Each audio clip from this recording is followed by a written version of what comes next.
खोर्धा जिला भूषंडपुर स्थित श्री दारुब्रह्म रथयात्रा कमिटी पक्षरु श्री श्री दारुब्रह्म महाप्रभुंकर भव्य श्री गुंडीचा मंदिर एवं श्री श्री राधामाधव जीउंकर नूतन विग्रह प्रतिष्ठा अवसर में पंचकुंडली महायज्ञ महासमारोह अनुष्ठित हेउछि।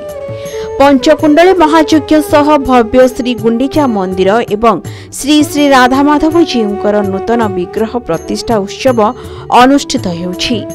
एथिरे पुरी श्रीमंदिरर प्रभु जगन्नाथ भ्राता बलभद्र और माता सुभद्रांक बाड़ग्राही रामचंद्र दास महापात्र पुरी पूर्वतन विधायक तथा मुक्तिमंडप पंडित जयंत षडंगी को स्थानीय बंगाली संप्रदायर नाम संकीर्तन मंडली ढोल काहाली घंट महुरी शंख बजाई एक विराट शोभायात्रा यज्ञ स्थल को पाछोटी नेथिले।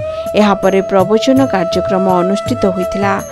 परिशेष कार्यक्रम आवाहक डॉक्टर संजय पट्टनायक तत्वावधान मंचासन अतिथि मानकु पुष्पमाल्य और उत्तरीय दे संबर्धित करा जायथिला। एही उत्सव रे आखपाख प्राय 20 रु अधिक पंचायतर हजार हजार जनसाधारणकर गहली देखा मिलुछि। भूषंडपुर टांगी पुलिस शांति श्रृंखला बजाय रखिछि। सब मंदिर थिला किंतु गोटे गुंडीचा मंदिर नथिला। एठी वर्तमान रथयात्रा होय रथयात्रा समस्त आसती किंतु छोटिया गुंडीचा मंदिर थाए। तापरे विजय बाबा होती आदर्श व्यक्ति से विजय बाबा द्वारा हौ हौ ये राधा माधव को करते। बर्तमान आम भावी नु एत बड़ा हम बोली जगन्नाथ महोत्सव हम एवं तब हजार हजार लोक हजार हजार दान सब आसती हजार हजार लोक भी खाया रोषे भात हो समस्ते आसिकी बर्तमान गाँव शांतिशृंखला बर्तमान चली। बर्तमान आपण मैंने न्यूज वाला भी अच्छे समस्त नौ कि शांतिशृंखला आज 30 तारीख पर्यंत प्रभुंकर श्री गुंडीचा मंदिर स्थापना प्रतिष्ठा एवं तत्सहित नूतन विग्रह आमर राधाकृष्ण नूतन विग्रह प्रतिष्ठा करा जाउचंती। प्रथम दिन आमर अंकुरारोपण करागले। यही जो यज्ञकर्मर प्रतिष्ठा यज्ञकर्मर प्रथम दिवसे ताहांकर अंकुरारोपण करा जायथिले अर्थात यज्ञ आरंभर प्रथम अंकुर करा जायथांती उत्पत्ति से प्रथम दिन अंकुरारोपण उत्पत्ति करा जायथिले।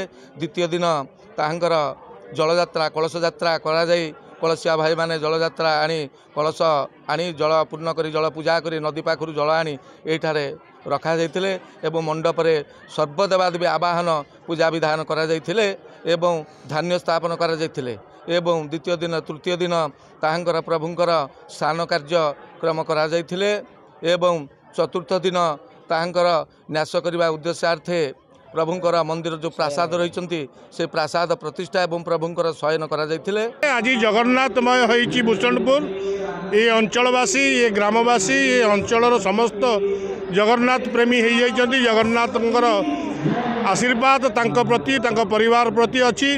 ये आयोजन कमिटीर जो जगन्नाथ पंचरात्र करिसेंति निश्चित भाव में आम मान को डाकी आम मैंने निकट में कृतज्ञता।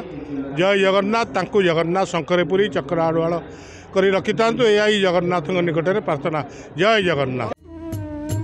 एपटे उद्यापित हो जाइछि गंजाम जिला भंजनगर ठारे आयोजित 21 कुंडीय विश्व शांति महायज्ञ। 7 दिन धरी आयोजित एही महायज्ञर विभिन्न दिन में लक्षाधिक श्रद्धालुंकर समागम होइतिला। देशर विभिन्न स्थानरू प्राय 200 रु अधिक साधुसंत एथिरे जोग देथिले। विभिन्न दिन में घृतयज्ञ नामयज्ञ गोयज्ञ ज्ञानयज्ञ एवं अन्न यज्ञर आयोजन करा जायथिला। स्थानीय विधायक प्रद्युम्न कुमार नायक प्रत्यक्ष तत्वावधान आयोजित एही कार्यक्रम स्थानीय अंचल बुद्धिजीवी एवं स्वेच्छासेवी माने परिचालना और सहयोग करथिले। उद्यापनी दिन में यज्ञर पूर्णाहुति दि जायथिला।